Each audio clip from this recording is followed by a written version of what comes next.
చాలా important sir. Right to privacy, article 21 fundamental right హరిస్తూ ఇష్టారాజ్యంగా మేము రికార్డింగ్లు చేస్తాం, మేము ఒకరిని భయపెట్టిస్తామంటే ఊరుకోవడానికి ఎవరు లేరు. రూల్ ఆఫ్ ద లా ఉంది ఇక్కడ తెలంగాణలో. 100% చట్టరీత్యా శిక్ష పడుతుంది. 100% లాక్కొని వస్తాం. ఫామ్ హౌస్ లో నిద్రపోతున్నటువంటి కల్వకుంట్ల చంద్రశేఖర్ రావుని లాక్కొని ఈడ్చుకొని వస్తాం. 100% జైలుకి పంపిస్తాం. ఏం తమాషాలు చేస్తున్నారా?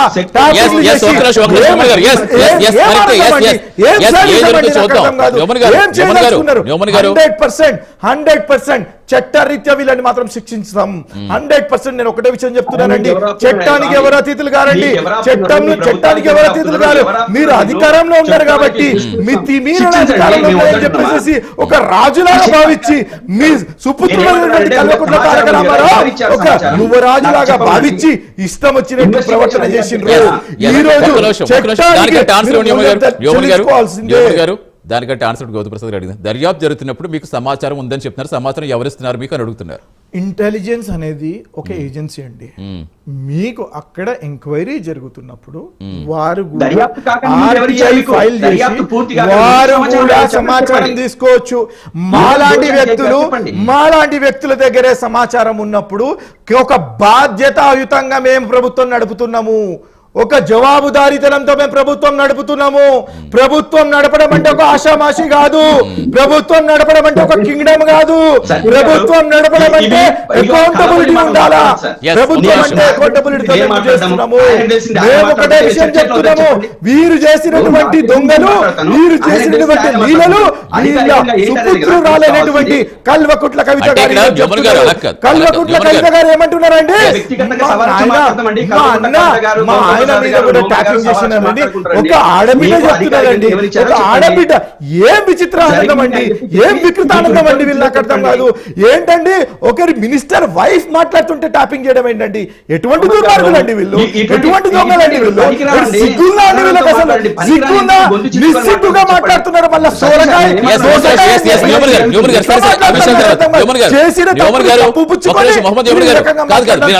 మాట్లాడటం కదా. ఒక్క నిమిషం అలా కాదు.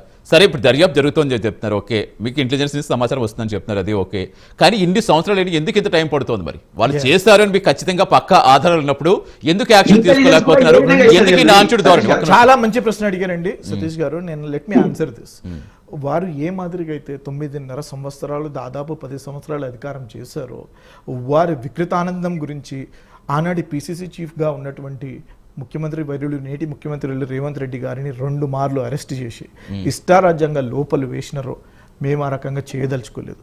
చట్టం దాని పని దాన్ని చేయాలా, రూల్ ఆఫ్ లా ఉండాలా, లా ఆఫ్ ద ల్యాండ్ ఉండాలా, సబ్స్టాన్షియల్ ఎవిడెన్స్ ఉండాలా. దానిని కలెక్ట్ చేసిన తర్వాత మేము ఈయన దోషి అని చెప్పేసి కోర్టుల ముందు మేము పెట్టేదే మా బాధ్యత. మేము గవర్నమెంట్లో మేము శిక్షలేయమండి. మేము చట్టం ఏం తలుచుకుంటే చట్టానికి లోబడి ఆయనకి ఏ శిక్ష పడాలో ఆ శిక్ష పడే విధంగా ఎవిడెన్స్ సేకరిస్తున్నాము.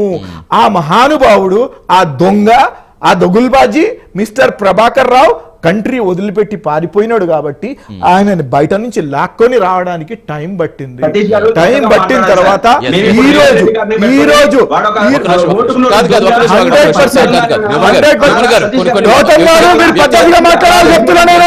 మీరు ముఖ్యమంత్రి ఇష్టం వచ్చినట్టు మాట్లాడితే మాత్రం కేసులు బుక్ చేస్తాం చెప్తున్నా నేను. ముఖ్యమంత్రి ఇష్టం వచ్చినట్టు మాట్లాడకూడదు చెప్తున్నా నేను. 100% బాధ్యతతో మాట్లాడండి మీరు, బాధ్యతతో మాట్లాడండి మీరు. మీరు ఈ రకంగా మాట్లాడకూడదండి. వారు ఒక పదవిలో ఉన్నారు, వారు ఒక రెస్పాన్సిబుల్ చైర్ లో ఉన్నారు. ఇష్టం వచ్చినట్టు మాట్లాడకండి నేను చెప్తున్నా.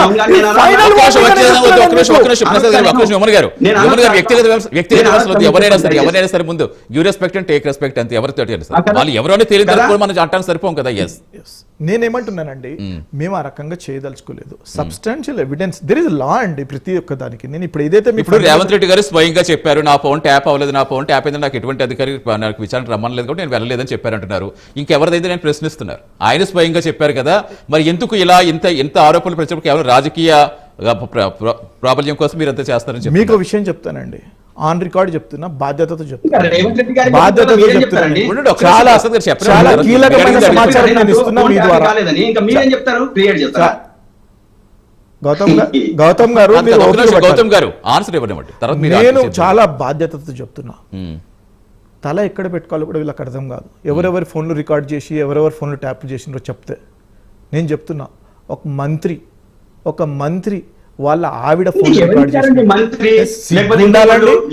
ఆనాడు పిసిసి చీఫ్ గా ఉన్నటువంటి ముఖ్యమంత్రి వర్యులు శ్రీ రేవంత్ రెడ్డి గారి వాళ్ళ బ్రదర్స్ యొక్క ఫోన్ రికార్డ్ చేస్తున్నారు. ఒక 100 కోట్లు దోపిడీ చేసి నేనేమంటున్నానండి, గౌతమ్ గారు మీరు బేస్లెస్ మాటలు మాట్లాడుతున్నారండి. గౌతమ్ గారు బేస్లెస్ మాటలు, నిరాధారమైన మాటలు మాట్లాడుతున్నారండి. మీరు ఆధారంగా ఉండే మాటలు మాట్లాడండి. కరెక్ట్, మీరు చెప్తున్నారు కరెక్టే, కానీ దానికి ఆధారం ఉందా? ఆధారం ఉంటే ఎందుకు 100%. 100% మీ దగ్గర ఆధారం మీకు ఒక విషయం, అయ్యిందని. ఒక నిమిషం సతీష్ గారు, I work for Apple, I'm a program manager. Whatever the operations that you do, forget about call అండి. మీరు ఒక్క అన్లాక్ చేయడానికి బటన్ నొక్కిన బటన్ కూడా, ఆ యొక్క ఈవెంట్ కూడా యాపిల్ దగ్గర సమాచారం ఉంది.